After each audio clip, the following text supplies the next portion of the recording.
A new video in the Judge Stuff series where I critique viewers' webtoons and comics using a rubric that covers story, dialogue, art, poses, lettering, and a bunch of other stuff, and hopefully we'll all learn something new. Hey, Walter here, doing what I can to make comics easier because it shouldn't be overwhelming or daunting to tell your story.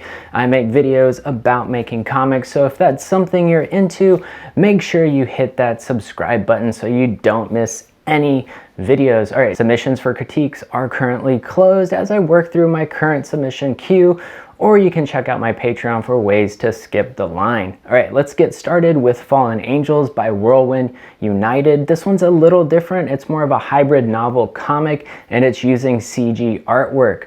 So I think I'm gonna approach this one just a little bit differently than the last few I've done. But let's go ahead and start with the summary for the comic. Raised by nuns in orphanages across the Pacific Rim, Susie finds herself on her own and trying to juggle college, love, her stripper roommate, and fighting crime.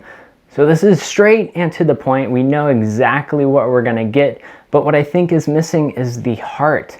We've got a single sentence that is definitely like a movie logline, but Webtoon allows for 500 characters and you're only using 161 characters. Add a little bit more about Susie and maybe her memories, make her a human that we can actually connect to and the reader will actually care about her struggle. And I think that issue is pervasive through the entire comic. A lot of the story and the dialogue has similar issues. The reader is given the information, but the humanity behind that information is missing. And this could be due to the hybrid nature of the story. You're walking a line and not being able to take advantage of either medium's strengths. A novel allows you to tell a really decompressed story and spend a lot of time on details, but Fallen Angels is compressing the story like a comic would. However, the art isn't being asked to do a lot of the heavy lifting like in standard comics. The art in Fallen Angels are kind of snapshots in time and not really sequential artwork. Comic artists are able to convey a lot of emotion, context, meaning, and heart with their artwork. It's what elevates simple scripts into something that's alive. It's the difference between having great actors in a film versus just good actors. The artist is all of the actors. And this isn't a knock against the 3D sequential artwork. The art in Fallen Angels is definitely high quality illustrations, but it still needs to understand and implement the theories and concepts behind sequential storytelling, or just illustrative storytelling. You know, angles, lighting, color, composition, posing, expression. At times, there's also a disconnect between the story and the artwork. The descriptions explaining something after we've already seen it in an image. An example would be in this image with the rat. The same thing occurs and is described in the novel just a few lines down. Another is this image of the lady being scared. The novel states she's being hassled by some thugs, but in this image we don't see any thugs.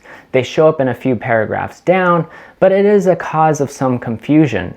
Another thing about this image is that the groceries aren't immediately noticeable. Clever use of shadows and colors would make this more noticeable and also up the energy of the panel. Same thing goes with Susie hiding by the car, not immediately noticeable, and that is again because of the global diffused lighting that we're using for most of the images. If I was going to approach this image myself, I think I would pull the camera back, show the thugs and the ladies in the same panel, and maybe put the camera behind Susie. Like we're there with her. Her choices are our choices. We're in there in the action ourselves. And I would use some mood lighting to up the drama. One more example is this line that says, "I lost my temper, I dropped my phone and charged." Then explains all this detail about her running and then finally gets to a panel of a picture of her running. And it's kind of this temporal disconnect between the writing and the art. It's also doing a lot of telling and also showing, which is double duty and too much stuff. You want to kind of blend everything together. So if I was going to change this, I would do something more like this. I'd write, "When they started pushing the lady, I lost it." Then I would show her running with some dialogue. "Leave her alone, you scum suckers." I don't need to write that she's running. I can just show it. Then I start writing again, using my distraction, "The lady ran, who could blame her?" But the thugs weren't as quick to react. And then I just show a picture of her kicking their butts. I don't have to write it. And then the other two went down as easy as the first. I figured I should follow the lady's example and bolt before the cop showed. if they showed in this neighborhood, and then it's just a picture of her running with the thugs being all beat up. I don't really have to write that part of it, just show it. There's an old adage in comics of show don't tell. It makes me wonder if you're writing the novel and then adding the images as an afterthought.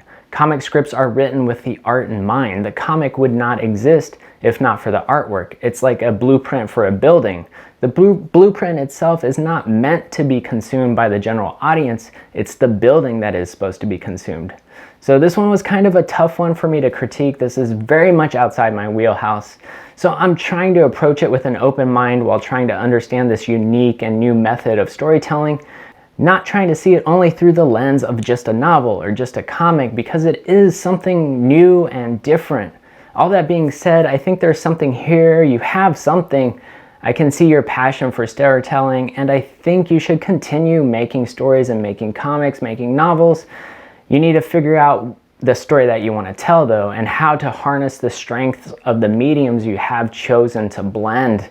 You could also look into like maybe webnovel.com or other hosting sites for online novels that might be better platforms for this type of storytelling, since the majority of Webtoon readers are going to expect sequential artwork. All right, so I hope that was useful and encourages you to create new comics with new zealous. All right, disclaimer for this video, this critique was requested by the Webtoon creator. I never critique any art unless asked, because unsolicited advice is just not cool. I ask that viewers don't offer their own critiques regarding this comic, but I would say to the creator to feel free to ask for helpful critiques in the comments below if they are open to hearing from everybody. And I try to keep these reviews as objective as possible, not letting my personal aesthetic come into play. However, all critiques are just opinions after all, and this isn't about being right or wrong, but about clarity and enjoyment of sequential storytelling. It's art after all, there are no rules, or at least there doesn't have to be. And if you want to keep making comics with zealous and make them easier, be sure to like, link, love, hug, and be sure to hit that sub button for more sweet, sweet goodness. Peace.